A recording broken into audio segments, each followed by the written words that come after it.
Ito na mga kababayan, nakipagtagisa na yung ating iniidolo. Itong si Senador Rodante Marcolita. Pero bago tayo patuloy, babati muna ako ng magandang hapon o magandang gabi sa aking mga subscribers. Sa aking mga viewers, maraming salamat sa inyong suporta. Shout out sa inyong lahat. Yun ang mga kababayan. Hindi nga tayo nagkamali sa pagbuto natin kay Senador Rodante Marcolita. Tingnan niyo mga kababayan kung gaano kagaling itong si Senador Rodante Marcolita. Napaamin itong si Senador Jinggoy Estrada. Inilabas mga kababayan yung mga pangalan, ibinunyag yung mga pangalan. Itong mga undersecretary ng DPWH na kumita mga kababayan doon sa bumagsak na tulay na ano ba yun? Ang Kabagan Bridge. Yun mga kababayan, hindi napigilan ni Senador Jinggoy Estrada na sagutin at ibunyag nga. Dahil hindi niya pwedeng tanggihan si Senador Rodante Marcolita sa kanyang mga katanungan. Ganun kagaling itong si Senador Rodante Marcolita mga kababayan. At ito isasalang na ito. Kabagan Bridge. Isasalang na ito sa hawak na committee ni Senador Rodante Marcolita. Ito yung Blue Ribbon Committee mga kababayan. Senate Blue Ribbon Committee. Ito na. Huwag na natin itong patagalin. Sabay-sabay na natin itong panoorin. Grabing galing talaga ng ating iniidolo. Palakpakan muna natin bago natin impresahan pala. Ito na, sabay-sabay na natin itong panoorin. I know my friend will yield to a few clarificatory questions by way of interpellation. How did you know that I will yield? Wala ka namang choice eh. Gladly, Mr. President, I feel honored and... Mr. President, I want to know if the Honorable Senator is also aware of several falling bridges before this bridge subject matter of his speech. I am not fully aware of any bridge that has collapsed. May I... Here, I just... my staff just gave me a list of the bridges that had collapsed in October 28, 2024.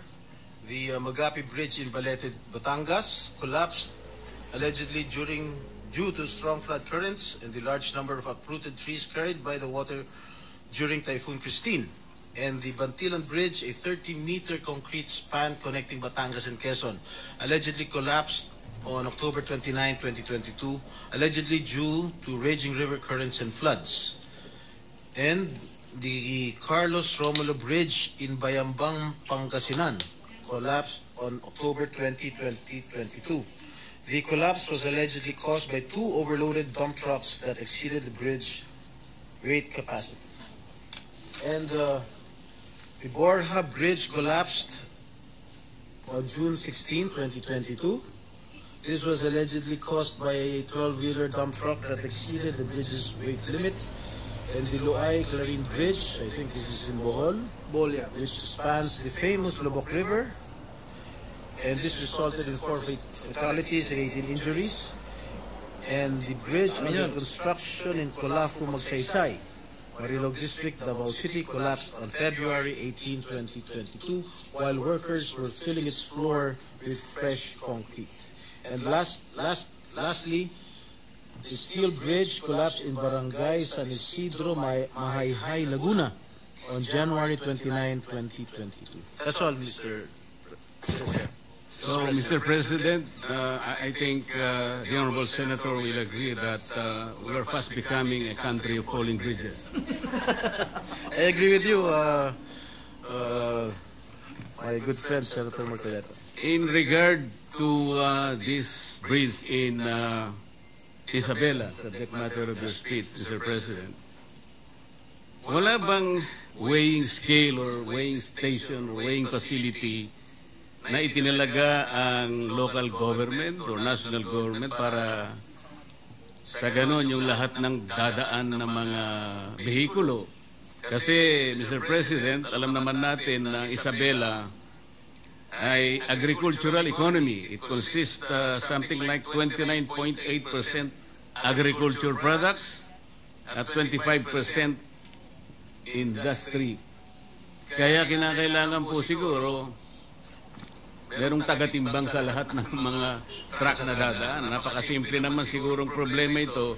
Bakit wala man lang nakaisip na maglagay po ng isang timbangan doon para sa mga sasakyan na dadaan? Sa aking pagkakalam po, Ginoong Pangulo, ay wala pong weighing bridge na nakalagay po rin sa Kabagan Santa Maria Bridge. Kaya siguro bigla na lang pumasok itong overloaded na truck na nag-weigh ng 89.63 metric tons. Kaya po bumagsak, overweight to ng 43 metric tons. Kaya siguro bigla hong bumagsak ang tulay ng Kabagan na Santa Maria Bridge. Kabagan. Binanggit po ninyo sa inyong speech, Mr. President, Your Honor, na ang isa sa nakadidismaya nang matapos ito'y maimbestigahan sa pangunguna ng ating kasama, Senator Alan Peter Cayetano, ay nabahala po kayo na malinaw na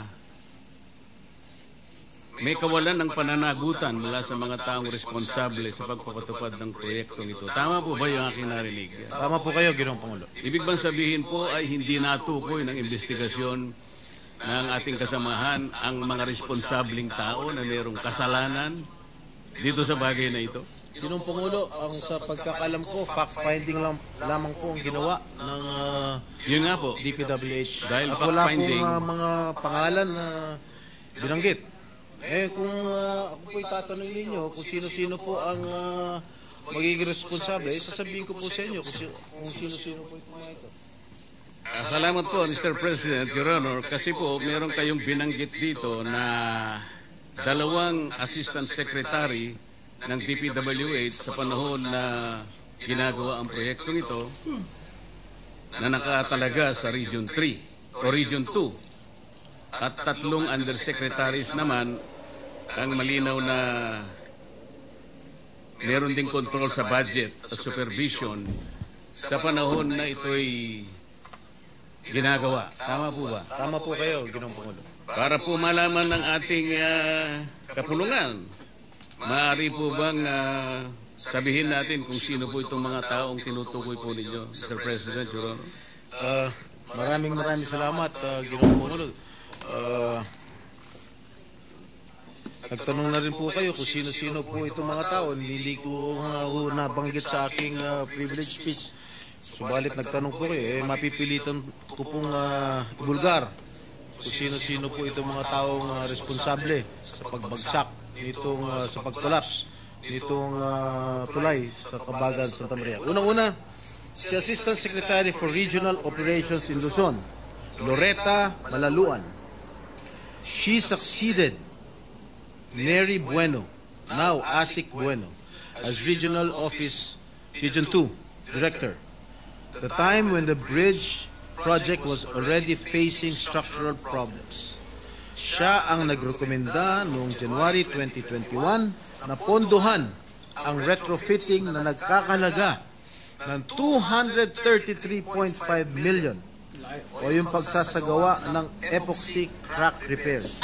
Epoxy? In March 2022, she formally requested that the project be reclassified from a replacement to a retrofitting strengthening project given the persistent structural issues.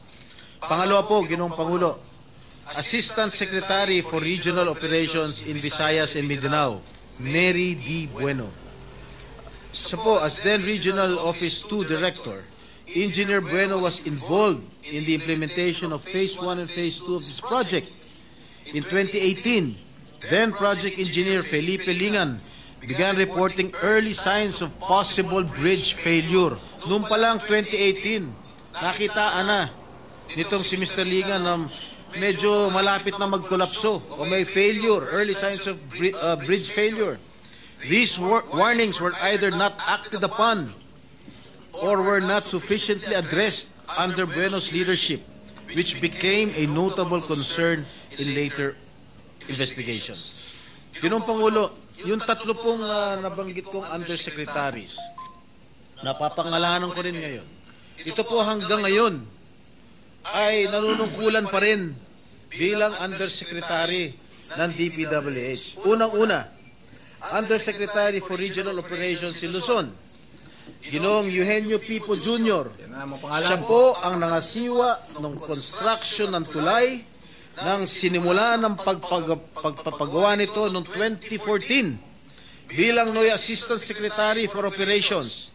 It was under his watch that the early stages of construction proceeded even when structural issues began to surface. And in June 2018, the DPWH engineers identified critical defects after the concrete slab was poured at span 8. Masyado na technical to. Among the most alarming were sheared bolts and shifting columns, clear indicators of serious design and construction flaws. Yet, despite these warnings, construction continued with no decisive intervention from Pipo's office. His failure to halt the project or escalate the issue for re-evaluation allowed the risks to persist unaddressed. Pangalawang Undersecretary for Regional Operations in Visayas and Mindanao, Ginoong Ador G. Canlas. Siya po ay Assistant Secretary for Regional Operations in Cordillera, Regions 1, 2, 9 at 13 noong taon 2022. Retrofitting began in 2023 with 285 million allocated for structural strengthening. The engineering designs were completed and submitted, and multiple iterations of the as-staked plans were prepared by DPWH Region 2. And during this phase, Undersecretary for Technical Services Ador Canlas became directly involved. He approved key engineering plans on December 19, 2023, and later a revised retrofitting plan on May 22, 2024. These approvals were crucial in authorizing the construction activities intended to stabilize the bridge. And lastly, Mr. President, Undersecretary for Planning Service and Public-Private Partnership Service, Maria Catalina Cabral. Ang kanyang opisina ang nag-aproba para pondohan ang isinagawang kontrobersyal na retrofitting ng tulay na dapat ang kontraktor ang gumastos dahil nasa ilalim ng warranty period. Dahil dito, gumastos pa ang ating gobyerno ng karagdagan na 400 million pesos. Ang halagang ito ay 50% ng original contract price ng tulay, Ginoong Pangulo. Yun lang po, Ginoong Pangulo. Mr. President, tatlong undersecretaries, ibig bang sabihin ito, may basbas ito sa kanilang secretary, Mr. President? Well, that sa akin palagay, command responsibility po yan. Hindi naman po kikilos itong mga undersecretary kung wala akong basbas ang namumuno. Sinabi po niyo rito, Mr. President, Your Honor, na ang mga taong binanggit ninyo ay nabigyan pa ng karagdagang trabaho. Ano pong mga karagdagang trabaho ang naibigay pa, Mr. President, Your Honor?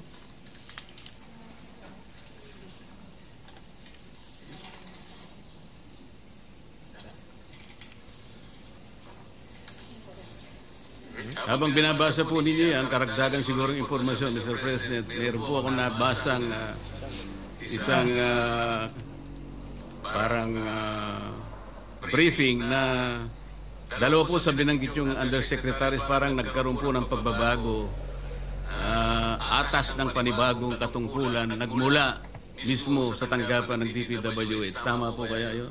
Mr. President, Your Honor? Tama po kayo, Ginoong Pangulo. At binanggit din po ninyo sa inyong speech, Mr. President, Your Honor, na sila kayo'y nagsususpecha at maaaring silang pinatutungkulan ng Pangulo nung sinabi niyang mahiya naman kayo. Ano po ang pinagbabatayan niyo rito? Malamang itong sinasabi ng ating Pangulo na pinatutungkulan ng ating Pangulo na mahiya naman kayo. Palagay ko, ito po yung mga opisyalis ng DPWH na kasangkot o kasabwat sa pagpapatayo nitong collapsed bridge nito sa Isabela. Siguro po ang mas tamang isipin natin, ilan lang siguro sila sa pinatamaan ng Pangulo. Kasi nung sabihin ng Pangulo po ito, Mr. President, nakaharap po siya sa Kongreso eh. Napakarami pong kontraktor doon eh. Kayo po nakakalam nun dahil kayo po nanggaling sa House of Kasi po, Representatives. tinatanong ko po kayo kung isang ayon na maaring mas marami ang pinatutungkulo ng Pangulo. At hindi lamang po bagsakan ng tulay ang pinag-uusapan doon. Mr. President, Hindi Your po Honor. ako makakasagot yan sapagkat hindi po Bakit naman po hindi kayo makakasagot? Hindi po ako Napakasimple lang nanggaling po ng tanong ko sa inyo. sa House of Representatives. Kayo po nanggaling sa House of Representatives. Malamang kayo po nakakalam kung marami po ang pinatutungkulan ng ating Pangulo, Ginoong Pangulo. Talagang marami, ako po sinasabi ko sa inyo, marami pong kontraktor doon. Ang tanong ko lang kung kayo'y sumasang-ayon sa aking pananaw. Ay yes, sumasang-ayon po ako sa inyo pala. Ayun. Kung kayo po ay naniniwala, maniniwala rin po ako. Mr. President, Your Honor, di ba pangkaraniwan pagka meron po tayong itinatayong isang infrastructure, lalong-lalo na po yung mga vertical infrastructure. Malimit po nating nakikita, nakatabi po yung meron pong parang banner yung, ano tawag doon, yung COA. Merong billboard po ang COA. Kung saan nakalagay yung ilang mga detalye, pangalan ng proyekto, yung Minsan po pangalan po ng politiko nandun. yung halaga ng proyekto, yung description hanggang saan, di ba? Yung contractor kung sino yon. Pero nananatili lang na isang billboard. At hindi naman nagkakaroon ng updated report ang COA kung ilan porsyento na halimbawa after a while ang natatapos. Nananatili lang isang billboard na akala mo nagbabantay sa project. Tama po kayo. Kaya ko po tinatanong ito, Mr. President, nangyari po ito sa Misamis Occidental. Nagtayo ng isang irregular na proyekto. Sa pondong-pondo pa lang, Mr. President, saan ka nakakita ng isang housing project ang pondo manggagaling sa DPWH? So nung tanungin ko po yung auditor, sapagkat sila naman dapat nakabantay sa lahat ng proyekto, alam mo ba ako ito na nanggaling sa... Hindi po. Alam mo ba rin ba ako na yung titulo na pinagtayuan ng project na yan ay hindi pag-aari ng syudad? Hindi rin po. Wala ba kayo akong pakialam? Dahil kayo po ang security guard ng pera ng gobyerno.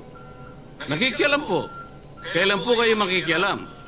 Pagka po tapos na ang project. Akala ko baka ako ang COA ay merong preventive measures, action.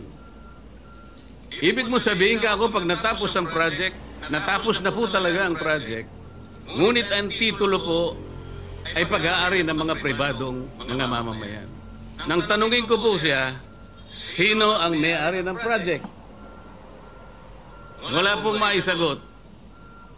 Ngayon po, itong ang inyong privilege speech, Sir President, Your Honor, ay salamin lamang ng isang napakalaking anomalya na nagaganap sa ating bansa. At salamat po sapagkat kahit na ito po ay isa lamang sa mga bagay na maaaring makapagbigay po ng alalahanin sa ating mga mamayan sapagkat ito ay pera ng bayan, lalong-lalo na po ay binabanggit ninyong mga opisyal ng pamahalaan na parang kasangkot pa sa mga pangyayaring ito Talaga. na maaaring ang pwesto po nila ay nagpalipat-lipat sa ilang mga lugar sapagkat ito pong mga listahan ng mga bumagsak na tulay. Kung makikita po nyo yung tatlo sa binanggit nyo sa Luzon po Sa Makapid po ulit-ulit po ito. Parang napakasama pong pagsasalamin. Kagaya po ng ginawa ninyo, sabi nyo, ito pa naman ay isang symbol of strength and connectivity.